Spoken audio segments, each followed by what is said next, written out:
This is the new BSA Scrambler 650, and in today's video we're going to give you a more thorough review because we've had this bike for a little bit more time, got used to it, learnt how the bike works. So let's tell you what it's really like to live with.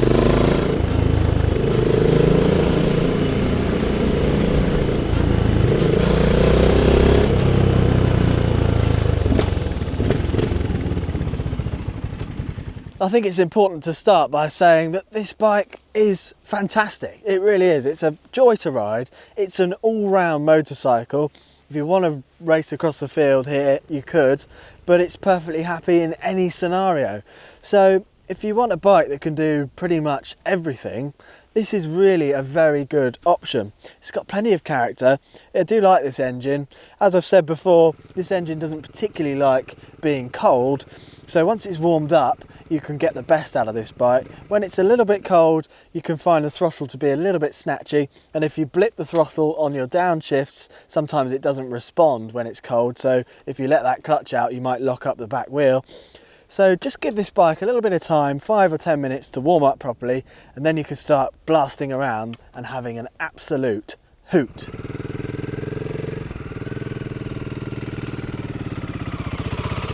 Now looking front to back, we've got sort of semi-knobbly tyres. They look like they're off-road tyres, but they're really more road biased. So we did some rough stuff today.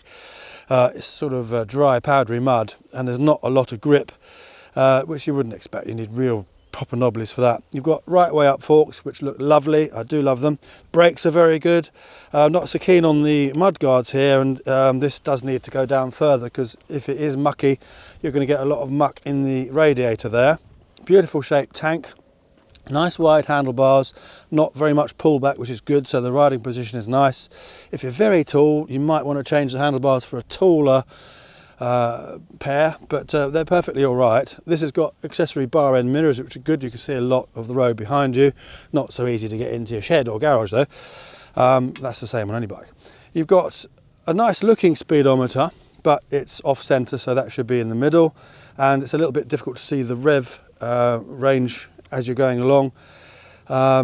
That's the same with a lot of digital speedometers. We much prefer an analog.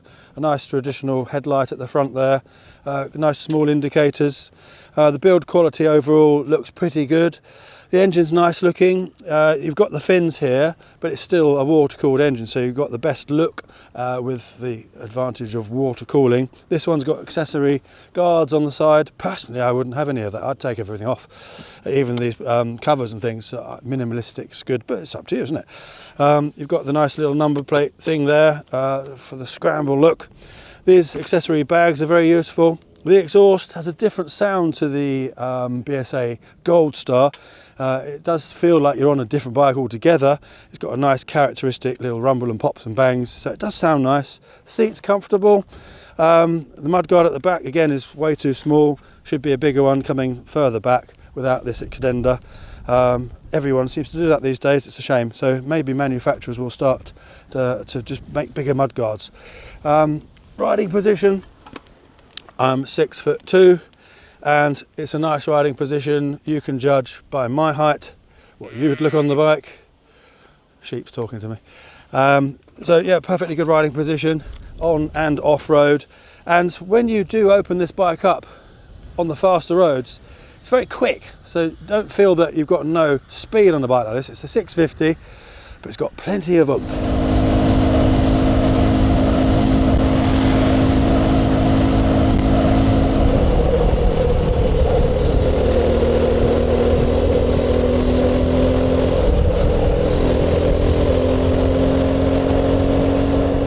As of speaking, a couple of days ago we were camping with Freddie Dobbs, and I still haven't recovered.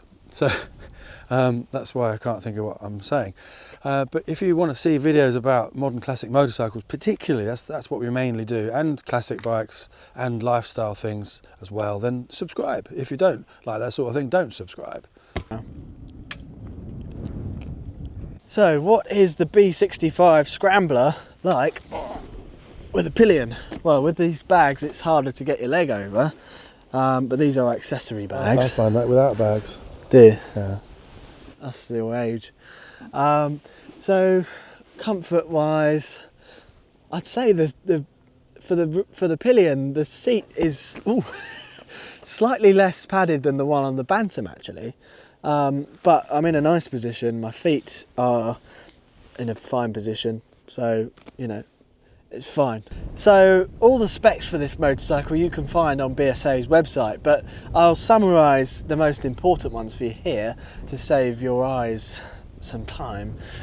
So the engine produces 55 Newton meters of torque at 4,000 RPM, so you've got plenty of low down grunt with this bike. It produces 45 horsepower at 6,500 RPM. It's got a 5-speed gearbox and it weighs 218 kilograms, which is not too light, not too heavy. It's about the same as some of its competitors, i.e. the Bear. 26-degree rake, which is nice. It gives you a lovely stable ride, but still allows the bike to feel nice and manoeuvrable in town. And the price is probably the best thing about this bike. £5,999 plus on the road charges.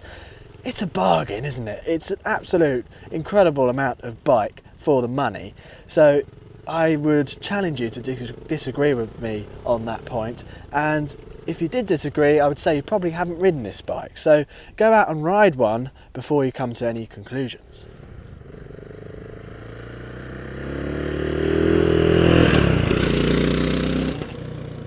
The suspension on the BSA seems perfectly all right. We've tried it on all sorts of different roads and off-road surfaces and we haven't found any issues with it. It's not too hard, it's not too soft. It's just kind of just right, it's just in the middle there. The brakes are also very good. You've got quite a big disc up front there and the stopping power is certainly very good. Now looking at the switch gear here, you've got your on-off thingy there and the starter button on the right and a hazard light. On the left there's a scrolly thing, and I can't work out what it does. I haven't read the manual, but it must do something. You've got the flasher on the front there, indicators and a horn, a loud horn, and everything's fine. I've got the hazards on now, turn them off. So that's that. There's a nice little accessory, does it come with that? The bar pad, it's quite nice, isn't it? I like that, it says BSA. And there's a little flip up box there. You've got a USB A and a USB C, so if you're charging your phone or whatever, it's very handy to have it there. The BSA Scrambler's perfectly happy pootling along at slow speeds, so if you're like us, live in an area that's got plenty of single track back lanes, then this is a brilliant bike for it. But also when you get onto some slightly more open roads, it's a real hoot and it has got plenty of go in it. Really, this is a sweet spot in terms of horsepower and torque in my eyes, because in the real world you can open up every bit of this bike and get a lot of enjoyment from actually getting everything out of the motorcycle, whereas there's a lot of bikes with 2, 3, sometimes even 4 times the amount of power as this motorcycle. But when are you going to use that on the road? Unless you're going on track, in my eyes, this is the sweet spot. Now, once you've warmed the bike up, as I said earlier, it's really nice and smooth on the throttle delivery. So it's easy to ride in and out of traffic and around town. When it's cold, you do find that it's a little bit sort of grabby on the throttle. So you sort of get nothing and then it all starts to kick in. Now, literally a few hours ago, we filmed a comparison video with this BSA Scrambler 650 and the Royal Enfield Bear 650. So if you want to know how they compare to each other, go and have a look at that video, and also perhaps go back to our original video we did of this BSA Scrambler at the launch in London at the bike shed. We rode it throughout through London to the Surrey, wasn't it? Through London, 20 miles an hour everywhere now, so it was great in London, perfectly good. And then we opened it up on the roads in Surrey to another biker spot. Rikers, I think it was called, wasn't it? That's quite a famous place apparently. First time we've been there. So we've got those videos, so do look back on our videos tab, because if you might say, well, you want to see us review a different bike, we may have already done it. So there's tons and tons and tons of videos if you just go to the videos tab on our YouTube page.